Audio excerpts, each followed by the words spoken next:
Mhm. Ah bien, je vois que Stéphane est déjà connecté, donc ça va permettre de faire la transition avec la session suivante, donc dédiée au calcul embarqué haute performance.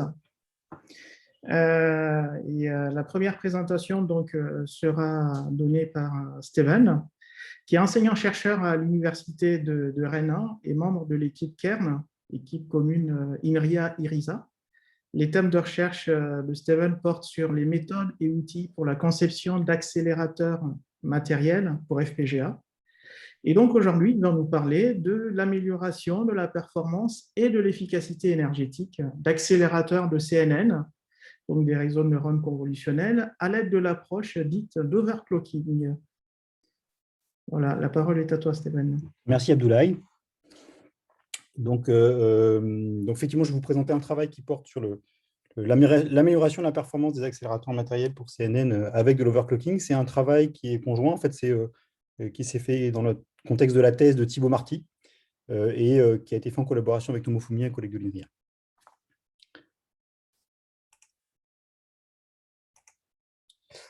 Donc, je ne vais pas passer trop de temps sur ce transparent introductif parce que je pense que tout le monde a au moins vu ce type de transparent au moins une dizaine de fois. On sait maintenant que le deep learning il est partout pour tous les domaines applicatifs. Et ce qu'on sait également, c'est que en fait, les charges de calcul qui sont liées au deep learning, en fait, elles se font sur à peu près tous les dispositifs de calcul qui existent dans le monde.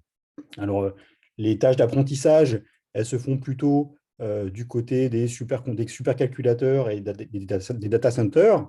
Et tout ce qui est inférence, ça se fait plutôt au niveau, alors soit data center jusqu'au smartphone et voire à l'IoT. Et donc ça représente un volume de calcul immense. Et pour faire le lien avec ce qui a été dit tout à l'heure, hein, une empreinte énergétique tout à fait énorme également. Alors l'inférence qui est entre guillemets le traitement le plus fréquent, en fait, à quoi ça sert? En fait, ça sert à, enfin, l'objectif c'est de donner une entrée au modèle pour ensuite déterminer en fait pour avoir son résultat en fait sa prédiction, une classification. Alors, évidemment, les calculs qui sont faits dépendent du modèle. Ici, on va s'intéresser aux réseaux de neurones convolutionnels. Et donc, les réseaux de neurones convolutionnels, ils sont organisés en couches, où ce sont essentiellement des couches de convolution. Ce qu'on peut constater avec la tendance générale, c'est que au fur et à mesure de l'évolution des techniques ou de l'état de l'art dans les réseaux de neurones convolutionnels, en fait, on se retrouve avec des réseaux de plus en plus profonds, avec de plus en plus de calculs. Et le poids relatif des opérations de convolution dans ces réseaux-là, qui était au début de l'ordre de 92%, aujourd'hui est pratiquement de 100%. Alors, cette explosion du volume du calcul, évidemment, elle pose des problèmes. Elle pose des problèmes en particulier pour les processeurs généralistes qui n'arrivent pas à suivre la cadence, hein, d'autant plus que leur amélioration de performance patine un peu depuis quelques années. Et c'est vrai à la fois au niveau de la performance et l'efficacité énergétique. Par contre, tous ces types de traitements de convolution se révèlent très, très bien adaptés à une accélération matérielle, alors par des GPU ou par autres. Ce qui fait que ça a donné lieu à ce qu'on appelle à une explosion cambrienne, pour faire le lien avec un terme utilisé en géologie, avec un très grand nombre de nouvelles architectures matérielles d'accélération pour ce type de traitement. Alors, ça va des GPU, qui sont initialement plutôt bien adaptés à ce type de traitement, à des TPU, qui sont des machines dédiées en fait, au traitement de tenseurs, donc qui sont les noyaux fondamentaux dans les réseaux neurones, jusqu'à des mises en œuvre sur FPGA, sur des machines Many-core type Calray ou autres. Alors, évidemment, si vous demandez à un fabricant de FPGA, il va vous dire que les FPGA sont plus pertinents pour faire du CNN. Si vous avez demandé à un fabricant de GPU, il va vous dire que ce sont les GPU. Ce qu'il faut retenir, c'est qu'aujourd'hui, il n'y a pas vraiment de consensus pour dire qu'il y a une technologie qui émerge comme étant la meilleure. En fait, ça dépend énormément de l'application, du domaine, des contraintes, etc. Donc, il n'y a pas de consensus, il n'y a pas de one size fits all. Et ça fait encore débat. En gros, la meilleure réponse dépend vraiment du problème. Alors, moi, dans cette présentation, je vais me focaliser sur les accélérateurs à base de FPGA parce que c'est ce que je connais. L'autre particularité de ce travail, c'est qu'en fait, je vais faire des accélérateurs pour CNN sur FPGA, mais en fait, je vais utiliser ce qu'on appelle le timing spéculatif. Alors, timing spéculative, c'est pour faire riche, entre guillemets, hein, c'est une autre manière de dire, un peu plus chic, de dire overclocking. Donc l'overclocking, je pense que tout le monde connaît le principe, hein, c'est de prendre un circuit et puis de le faire fonctionner à une fréquence d'horloge plus élevée que ce qu'il est censé pouvoir faire. Alors, pourquoi est-ce que ça marche en général? C'est parce qu'on sait que cette fréquence d'horloge normalisée, normative qui est donnée, en fait, elle est souvent basée sur des estimations très pessimistes, au pire cas. Et que donc, on peut espérer que ça marche bien. Alors, dans le cas des FPGA, il y a des travaux qui ont quelques années, presque une dizaine d'années, qui ont montré qu'en fait, sur la technologie FPGA, il y avait des marges tout à fait intéressantes de progression en termes de fréquence d'horloge. Donc, c'est sur ce travail de 2014, en fait, les auteurs montraient qu'en moyenne, il y avait une amélioration de 31% sur la fréquence d'horloge par rapport à la fréquence d'horloge de référence du circuit. Et que, contrairement à une idée largement répandue, ce gain-là est assez peu sensible à la température à laquelle fonctionne le système. Donc, ce sont des résultats très encourageants. Et puis, si on combine ça avec le fait que, par principe, les réseaux de neurones sont censés être tolérants aux erreurs, eh bien, on se dit que c'est l'application idéale pour faire de l'overclocking. Alors, ce qui m'amène au cœur de cette présentation et aux questions que je vais essayer de répondre pendant cette présentation. Alors, la première, c'est est-ce que, du coup, cette technique d'overclocking, est-ce qu'elle fonctionne vraiment bien pour l'inférence de réseaux de neurones conventionnels sur FPGA? En particulier, on va essayer de voir comment est-ce que le fait d'overclocker impacte la classification effectuée par le réseau. Alors, on verra que ça ne marche pas si bien que ça, en fait. Et je passerai donc à la deuxième question, c'est savoir, étant donné que ça ne marche pas, qu'est-ce qu'on peut utiliser comme mécanisme de détection et de correction d'erreurs pour détecter ces erreurs de timing. Et là, on a le choix, on peut faire des choses qui sont au niveau circuit, qui sont bien connues de la communauté GDR-SOC, au niveau chemin de données, un peu plus au niveau architectural, voire au niveau algorithmique. Et puis, je vous montrerai que la dernière question, c'est je vais vous montrer comment, en fait, finalement, ce ne sont pas les approches au niveau circuit qui sont les plus pertinentes, et que des approches à base au niveau algorithmique s'avèrent très, très, très intéressantes et efficaces pour justement détecter des erreurs de timing à très, très bas niveau de circuit.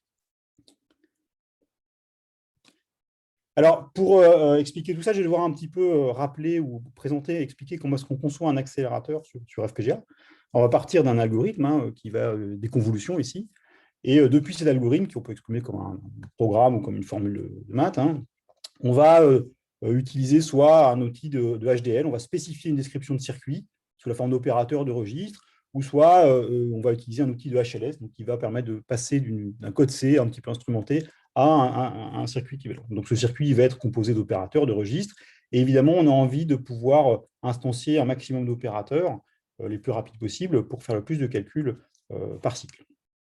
Une fois qu'on a fait ça, on va essayer de répliquer en fait ce chemin de données, cette architecture élémentaire, jusqu'à remplir le FPGA de manière à vraiment maximiser le parallélisme qu'on va exploiter dans le FPGA. Et une fois qu'on a fait ça, il faudra encore interfacer ce composant-là avec l'extérieur. On peut le faire via des mémoires, via des FIFO, etc. Donc, comme j'ai dit, en fait, le niveau de performance va dépendre du nombre d'opérations qu'on va faire par unité de temps, par cycle d'horloge. Par contre, ce n'est une des métriques, parce qu'il y a une autre métrique qui est essentielle, c'est le fait que cet accélérateur-là, il va fonctionner à une fréquence d'horloge donnée, et cette fréquence d'horloge donnée, elle est imposée par le plus long délai combinatoire entre deux registres, ce qu'on appelle le chemin critique, et elle est donnée par donc f-clock égale l'inverse de cette période d'horloge. Donc ça, c'est des choses assez connues. Et pour aller vite, eh bien, on va optimiser le circuit, on va utiliser une technique qui s'appelle le pipeline pour essayer de minimiser les délais entre plusieurs registres. Donc ça, c'est un accélérateur CNN classique sur FPGA. Il y a plein de problèmes à résoudre parce qu'effectivement, il y a le calcul, mais il y a l'accès aux données, et il y a toute une littérature, des dizaines d'articles qui s'intéressent à la manière de faire ça automatiquement et efficacement. Alors moi, ce n'est pas sur comment faire le meilleur accélérateur CNN, ce n'est pas mon problème à moi. Moi, ce qui va m'intéresser, c'est comment, étant donné un accélérateur, je peux exploiter l'overclocking. Alors, ce qui m'amène à expliquer comment je vais exploiter l'overclocking dans mon contexte. Alors, mon idée, c'est effectivement, d'accélérer les calculs de convolution, mais par contre, c'est un peu risqué d'utiliser l'overclocking pour l'ensemble du système parce que si je veux accélérer les calculs de convolution, je veux quand même pouvoir être sûr d'accéder à des données qui sont fiables. Donc, ce que je vais faire, c'est que je vais faire de l'overclocking sélectif. Je vais isoler en fait la partie qui réalise les calculs de convolution. que je vais placer dans un domaine d'horloge un peu spécifique, qui sera le domaine d'horloge overclocké, et je vais faire en sorte que tout le reste, les accès aux mémoires, etc., reste dans un domaine d'horloge qui est safe, c'est-à-dire qui est valide. Et puis, grâce à un petit processeur que je vais embarquer dans l'FPGA, je vais pouvoir contrôler assez finement, dynamiquement, la fréquence d'horloge à laquelle je cadence l'accélérateur de convolution. Alors, on a envie de se dire, du coup, ça devrait marcher parce qu'il n'y a pas de raison. Si les réseaux de neurones sont tolérants aux erreurs, a priori, ça devrait fonctionner sans difficulté. Alors, tout dépend de la façon de ce qu'on appelle une erreur, finalement. On dit souvent que les réseaux de neurones ils sont résistants au bruit. Le problème, c'est que les erreurs de timing, en fait, elles se comportent de manière très différente du bruit, au sens où on entend entraînement de signal, par exemple. Le problème des erreurs de timing, c'est qu'en fait, elles se manifestent sur les chemins longs, par définition. Et les chemins longs, souvent, dans les circuits arithmétiques, c'est ceux qui passent par la retenue. Et ça veut dire que souvent, pas systématiquement, c'est assez compliqué, quand vous faites de l'overclocking, vous risquez d'avoir des erreurs sur les données qui sont calculées, mais ces erreurs vont plutôt se manifester sur les bits de poids fort. Donc ça veut dire que l'amplitude de l'erreur numérique, elle va être importante. Et elle peut, du coup, dégrader de manière assez significative les calculs. Alors, il y a aussi une autre différence par rapport à l'overclocking classique que l'on pourrait faire sur un processeur, un CPU par exemple. Si vous faites de l'overclocking sur un processeur, eh bien, quand vous commencez à être un petit peu trop agressif, le symptôme, c'est que la machine va s'arrêter, elle va planter, parce que le processeur va exécuter une instruction illégale ou accéder à une zone mémoire à laquelle il n'y a pas le droit d'accéder. Alors, sur un FPGA, c'est très différent. En fait, on va avoir pratiquement tout le temps des erreurs silencieuses. C'est-à-dire que le circuit va continuer à fonctionner comme si de rien n'était. Par contre, les résultats que vous allez observer en sortie seront complètement faux. Alors, on a essayé pour quantifier ça, on a fait une expérience, on a pris AlexNet, qui est un réseau de l'état de l'art, qui était encore il y a quelques temps, et puis on a essayé de mesurer l'observation de l'impact sur la classification en s'intéressant à la dernière couche de convolution et en faisant augmenter la fréquence d'horloge du composant de convolution. Alors, je vous montre une plage de fréquence d'horloge qui varie entre 195 et 215 MHz, sachant que la fréquence légale à laquelle on a le droit d'utiliser cet accélérateur-là, elle est beaucoup plus faible que ça. Mais je ne veux pas vendre le suspense, je vous montrerai les chiffres finaux à la fin.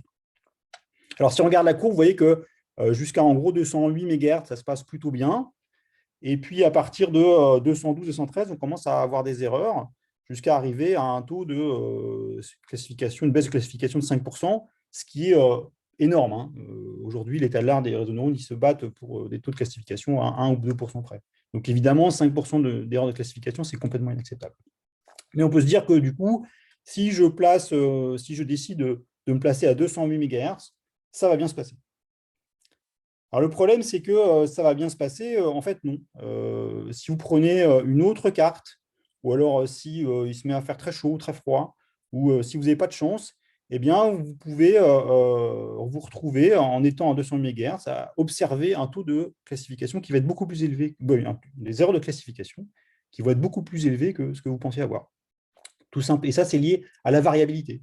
Parce qu'en fait, le comportement temporel d'un circuit, d'abord, chaque FPGA est différent. Le comportement temporel va dépendre de la température, des bruits, des perturbations dans les signaux d'alimentation, des données qui sont manipulées, etc. Donc, c'est très compliqué à prédire. Et ça veut dire qu'en fait, on n'a pas de moyen de se positionner à un endroit où on est sûr qu'il n'y aura pas d'erreur. Et donc, ça suggère que quand même, faire ça en aveugle, c'est un peu embêtant. Et on a quand même vraiment envie d'avoir un mécanisme qui permette de détecter les erreurs. Donc, ce qui m'amène à la deuxième question, qu'est-ce qu'on a comme mécanisme à notre disposition pour détecter ces erreurs? Alors, sachant qu'en fait, on a quand même des exigences, il faut que le coût de ce mécanisme de détection d'erreurs soit très faible, parce que finalement, on va utiliser du matériel du FPGA pour détecter des erreurs. On aurait pu l'utiliser pour faire des calculs supplémentaires, pour exploiter plus de parallélisme. Donc, il faut vraiment que ce soit rentable. Si je sacrifie 10% de surface et que j'ai un gain de 30% de fréquence d'horloge, c'est intéressant. Si je dois sacrifier 30% de surface pour un gain de 10% d'horloge, ce n'est pas du tout intéressant. Ce qu'on veut aussi, c'est avoir un taux de couverture d'erreur qui soit élevé. On veut rater le moins d'erreurs possible. Et par contre, on va être un peu plus souple sur le fait de corriger les erreurs. Finalement, si on arrive à savoir qu'il y a une erreur dans un calcul, on peut suivre la stratégie suivante. Voilà, on va recommencer tout le calcul de la couche de convolution. Tant pis si on refait des calculs inutiles qui ont déjà été faits, c'est pas grave. Alors, si on regarde les techniques qu'on a à notre disposition, la première technique, qui est vraiment une technique au niveau circuit, c'est l'approche Razor. En fait, c'est vraiment... l'idée consiste à en fait, utiliser une bascule supplémentaire, une bascule D supplémentaire qu'on va retarder un petit peu. On va utiliser un signal d'horloge déphasé. Et en fait, ça va permettre d'enregistrer un signal avec un peu de retard. Et donc, si on voit que la version la version enregistrée avec un peu de retard est différente de celle de la version à l'horloge normale, eh bien, ça veut dire qu'on a un problème. Ça veut dire qu'on a enregistré une donnée qui n'était pas encore prête. Et donc, on est donc capable de détecter une erreur. Alors ça, c'est une technique qui est très séduisante parce qu'en fait, elle a l'air très simple sur le papier comme ça, assez évidente à mettre en œuvre. Elle est systématique, elle marche très bien. Sauf qu'elle est dans les faits, elle est très compliquée à mettre en œuvre. Et surtout, en fait, dans les FPGA, en fait, elle ne permet pas de protéger les blocs DSP, notamment les multiplieurs, notamment quand ils sont pipinés. Alors du coup, c'est un peu bloquant pour des réseaux de neurones conventionnels qui reposent essentiellement sur ce type de composants. On a d'autres types de détection d'erreurs qui sont basés plutôt sur de la redondance et qui vont exploiter certaines propriétés arithmétiques des opérateurs.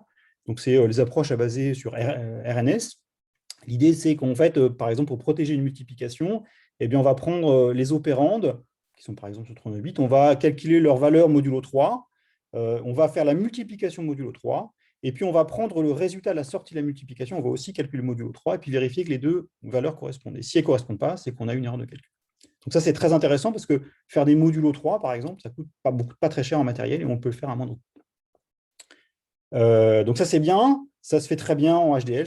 C'est beaucoup plus simple à mettre en œuvre que Razor. Et puis, ça va marcher sur FPGA. Alors, le problème, c'est que on a une couverture d'erreur qui n'est pas extraordinaire parce que quand on fait du modulo 3, ben, en fait, en pratique, on va rater une erreur sur 3. Et puis, la dernière type d'approche, eh bien, ce sont la détection d'erreurs au niveau algorithmique. Donc, l'idée est en fait ici d'exploiter des invariants sur l'algorithme pour détecter des erreurs. Alors, je vais vous illustrer le principe sur un produit de matrice. Donc, par exemple, avec un produit de matrice, on va ajouter une ligne dans la matrice et les éléments de cette ligne seront obtenus en faisant la somme de tous les éléments d'une colonne. On va faire la même chose sur la deuxième matrice, et cette fois-ci, on va rajouter une colonne en faisant la somme de toutes les lignes. Et on va appeler ça le checksum d'entrée. Et puis, on va faire le produit sur ces deux matrices enrichies-là. Et puis, une propriété très intéressante, c'est qu'on va pouvoir, l'invariant va être préservé. C'est-à-dire que dans la matrice résultat, eh bien, le produit des lignes, un élément d'une colonne, d'une ligne, par exemple, sera égal à la somme de tous les éléments précédents. Et pareil pour une colonne. Ce qui permet, en fait, de détecter voire même d'identifier les erreurs très facilement, puisque dès que j'ai une erreur de calcul, eh bien, je vais avoir les sommes de lignes et de colonnes qui ne sont pas cohérentes. Donc évidemment, ça marche que si on est en arithmétique entière, parce qu'on a des propriétés en flottant qui ne sont pas satisfaites, mais pour les réseaux de neurones qui fonctionnent souvent en entier faible précision, ça marche très bien. Alors, le problème, c'est qu'une convolution, ce n'est pas une produit de matrice. Donc ce qu'on a fait dans ce travail, c'est qu'on a proposé en fait une adaptation, une nouvelle version de ce type d'invariant qui exploite la structure des calculs de convolution.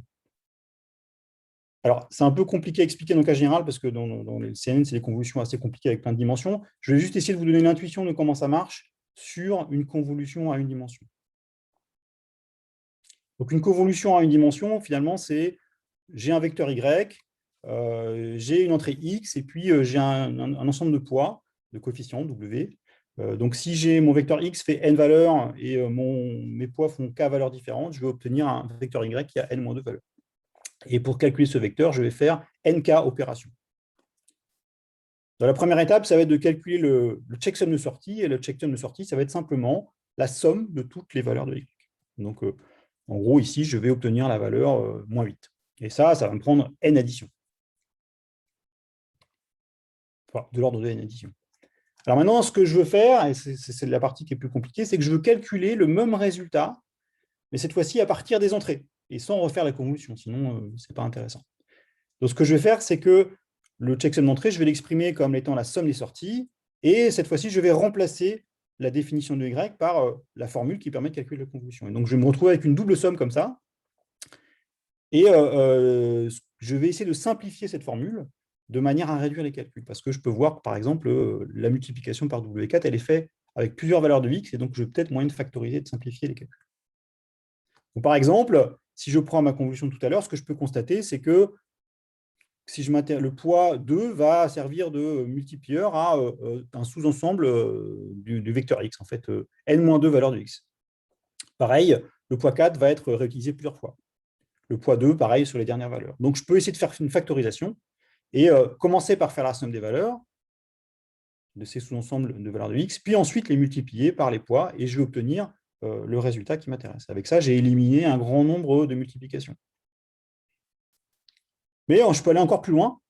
Ce que je peux remarquer, c'est que la première valeur que j'ai envoyée à multiplier, en fait, c'est la somme d'un sous-ensemble du vecteur x. Et la deuxième, c'est la somme d'un sous-ensemble du vecteur x, mais pas tout à fait la même, mais juste décalée d'une case. Donc, plutôt que de recalculer cette somme complète, eh bien, je peux exploiter l'idée de faire une somme glissante en calculant la valeur de la somme décalée de 1, en soustrayant la première valeur, en ajoutant une valeur supplémentaire. Donc ça, c'est ce qu'on appelle l'optimisation de réduction. Et ça nous permet finalement d'avoir un calcul qui va être en n plus k, où n est la taille de le vecteur, et puis k est le nombre de coefficients. Alors, je ne vais pas rentrer dans les détails, et je ne vais surtout pas généraliser le cas OCNN, c'est un peu long et un peu compliqué. Ce qu'il faut retenir, c'est que ça me permet d'avoir un mécanisme de détection d'erreur qui est extrêmement efficace, enfin extrêmement peu coûteux, qui représente à peu près moins de 1%, entre 0,1 et 1% de surcoût en termes de temps d'exécution. Ça, c'est les surcoûts qui sont représentés ici, et en particulier, il y a très peu de multiplication. Donc ça, c'est vraiment intéressant. Alors, dernier point, du coup, sur le papier, ça marche. Alors, comment est-ce que je fais en vrai pour montrer, pour exploiter cet invariant-là dans une mise en œuvre d'accélérateur, et jusqu'où ça marche? Alors, l'idée, c'est de se dire, pour que ça marche, en fait, ce qu'on va faire, c'est qu'on va calculer le checksum d'entrée, on va exécuter une couche spéculativement avec une fréquence d'overclocking, on va calculer le checksum de sortie, donc ça, c'est l'étape 3, les étapes 1, 2, 3 sont présentées ici, et on va continuer, on va passer à l'étape suivante jusqu'au moment où on ait les checksums d'entrée et de sortie qui soient prêts, et on va les vérifier, on va les comparer. Si c'est bon, on continue. Si ce n'est pas bon, alors dans ce cas-là, on va rebasculer dans un mode save, c'est-à-dire qu'on va reprogrammer l'horloge de manière à ce qu'elle soit une horloge, qu'on soit sûr où les calculs se passent bien. On va faire le calcul, on va refaire le calcul de convolution, mais plus lentement. Et puis une fois qu'on aura fait le calcul de convolution plus lentement, on rebasculera dans une fréquence overclocking, éventuellement en étant un petit peu moins agressif sur la fréquence d'overclocking pour éviter que l'erreur se reproduise. Alors, d'un point de vue de la mise en œuvre sur une puce, on va en fait rajouter, on va exploiter ce recouvrement des calculs de checksum et de la convolution en faisant du streaming, c'est-à-dire en introduisant des FIFO, en découplant en fait les différentes étapes. On va faire le choix ici de placer le calcul du checksum dans le domaine overclocké. Alors, je n'ai pas le temps d'entrer dans le détail, mais je pourrais répondre aux questions ensuite. Et du coup, on va être capable de tout traiter en fait à la fréquence maximum. L'input checksum, c'est la partie la plus compliquée, mais en fait, en pratique, elle est relativement peu coûteuse. Hein. C'est un additionneur et puis un multiplieur qu'on fait même comme une séquence d'addition. Et puis le output checksum, il est vraiment très très simple puisque c'est juste une accumulation. Donc voilà le principe général. Alors, le pari que l'on a fait, comme je vous disais tout à l'heure, c'est qu'il faut que, pour que ça marche bien, il faut qu'en fait, le surcoût en surface soit le plus faible possible. Alors, pour avoir une idée de ce qui se passait, on a pris un modèle, enfin, d'un accélérateur CNN, et puis on a varié la largeur des données. On a fait du 16 bits, on a fait du 8 bits, du 4 bits, du 2 bits, du 1 bit. Et puis, à chaque fois, on a généré un circuit avec les accélérateurs et les checksums, et puis observer en fait le surcoût des checksums. Alors, ce qui est intéressant, c'est ici qu'on voit que le pari est plutôt gagné, parce qu'en fait, ce que vous pouvez voir, c'est qu'avec la détection d'erreur, en fait, on a un surcoût pour les BRAM et pour les DSP qui est nul, ce qui est important parce qu'en fait, ce sont vraiment les ressources critiques quand on fait des accélérateurs de réseau de neurones, et qu'on a un surcoût qui reste relativement faible pour les slices, enfin pour les cellules logiques, voire dans certains cas, alors c'est un peu des artefacts, hein, qui peut baisser dans le cas 4 bits, vous voyez qu'en fait, la version avec détection d'erreur en fait, occupe moins d'espace que la version sans détection d'erreur. Bon, c'est un artefact du placement routage, hein, mais n'empêche que ça veut dire que quand même, le surcoût en surface du mécanisme de détection d'erreur est très très faible. Et donc là, c'est vraiment très intéressant. Alors, évidemment, l'autre point important, c'est la fréquence de fonctionnement. Jusqu'où on a été capable d'améliorer les performances. Alors, évidemment, la question, c'est qu'est-ce qu'on se met comme limite pour dire que cette fréquence-là, elle est acceptable ou pas. Nous, on s'est imposé comme limite donc déjà de prendre un design et puis d'essayer de le faire aller le plus loin possible en termes de fréquence de fonctionnement, de l'optimiser, de faire en sorte que le placement routage soit le plus agressif possible pour avoir une base de comparaison la plus honnête possible. Et puis, on a augmenté la fréquence jusqu'à observer un taux moyen d'erreur de 1 pour 1000, ce qui est relativement faible. Et donc, sous ces conditions-là, en fait, ce qu'on a pu observer, c'est qu'on arrivait à augmenter la fréquence de fonctionnement de façon assez drastique, hein, plus de 66% pour les 16 bits, voire 77% pour les 8 bits, avec des résultats un peu plus décevants pour les fréquences de fonctionnement, enfin pour les données sur 2 et 1 bit. Mais globalement, ça veut dire qu'on a quand même des gains en performance qui sont tout à fait significatifs, qui sont assez impressionnants, alors qui sont plus élevés que sur ce qui a été reporté dans la littérature à l'époque, en 2014, mais qui sont assez en ligne avec des résultats récents qui ont été publiés par ailleurs, qui montrent que sur les dernières générations de FPGA, il y a une marge de timing qui est vraiment très importante.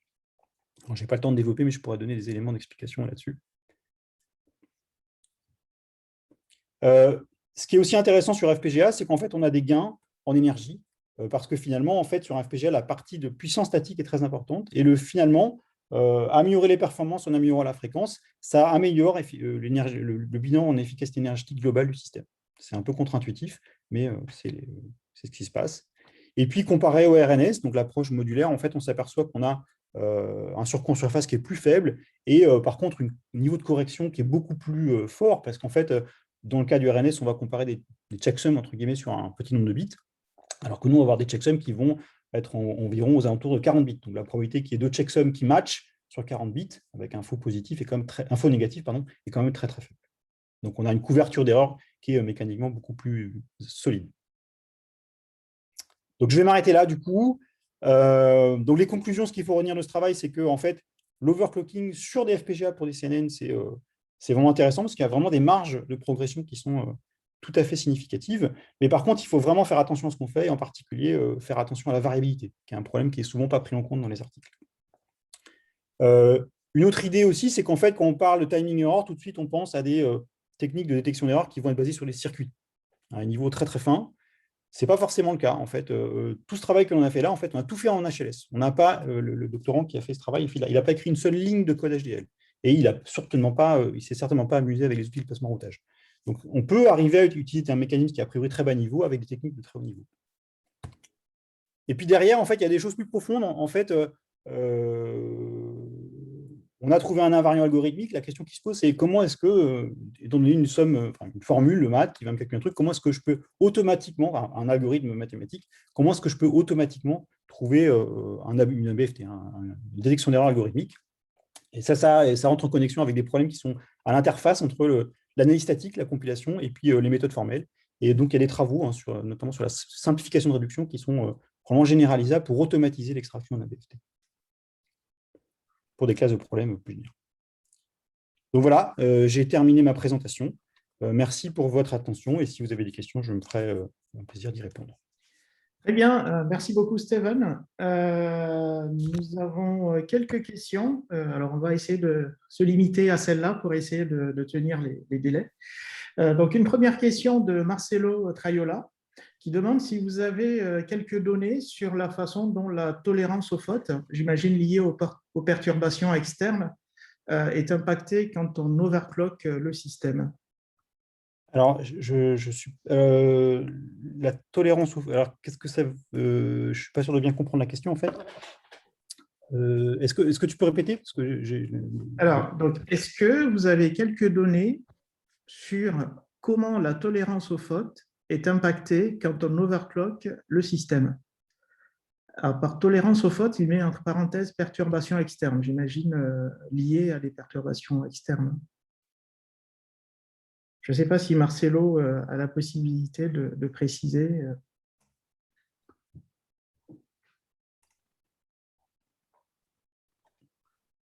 Non. Alors, donc, j'ai peut-être un élément de réponse, mais je ne suis pas sûr de pouvoir répondre précisément. Ça fait peut-être référence à ce que j'ai dit ici, quand j'explique en fait que je fais le choix de faire les calculs de checksum dans le domaine spéculatif. Donc, en fait, je ne suis pas sûr de la correction de mes checksums, parce qu'ils sont aussi overclockés. Par contre, un checksum, finalement, moi, j'utilise pour détecter une erreur. Et la mécanique de détection d'erreur, en fait, j'ai une erreur dès que les deux le checksum d'entrée et de sortie ne correspondent plus.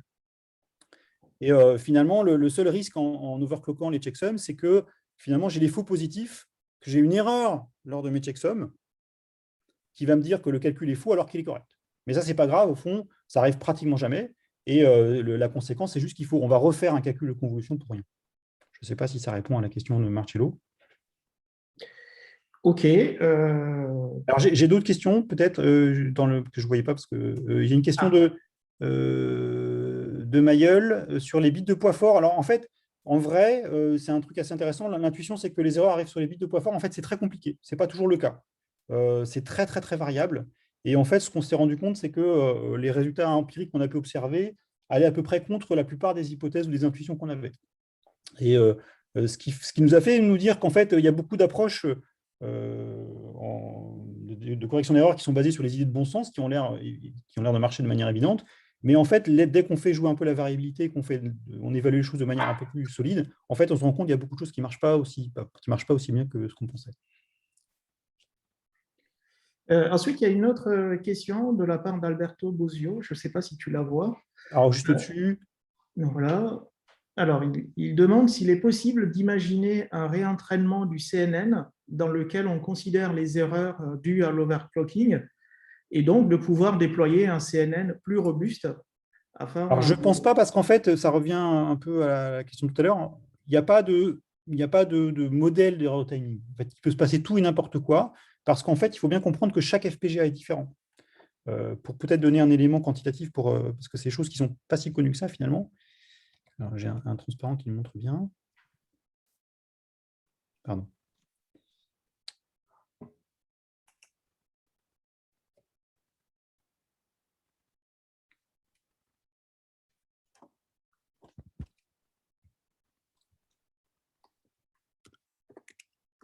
Voilà. Donc ça, c'est un extrait, c'est une heatmap des délais de propagation dans les lookup tables de deux FPGA du même modèle. Et vous voyez qu'en fait, si vous regardez ce qui se passe dans le FPGA, vous prenez deux lookup tables au hasard à la même position, elles vont avoir des délais qui peuvent varier de 30%. Et ça, c'est un résultat qui date de 2013. Donc ça veut dire qu'on sait que la variabilité elle a encore augmenté. Donc ça veut dire que votre déploiement du CNN, de l'architecture sur un FPGA en particulier va avoir des comportements en erreur qui peuvent être très différents sur un autre FPGA. Par exemple, un truc qui marche très bien sur un FPGA va provoquer des erreurs dans le contrôle. Par exemple, les compteurs qui contrôlent la progression des calculs. Ce qui fait qu'en fait, une erreur de timing, la conséquence, c'est que ça ne va pas être une erreur dans un calcul. Enfin, ça va être une erreur dans un calcul parce qu'en fait, vous n'allez pas faire le calcul. Vous allez juste considérer que la boucle est terminée et vous allez passer à la suite. Et donc, le résultat, ça sera que soit les anciennes valeurs, soit des valeurs nulles. Donc, la gamme d'erreurs qu'on a pu observer est telle qu'on ne pense pas qu'il y ait de méthode a priori qui permettent de s'en protéger. Très bien. Merci encore, Steven. Je m'excuse pour la question qui reste. Comme on est déjà un peu en retard, je vais passer la parole à Sébastien qui va introduire le prochain invité.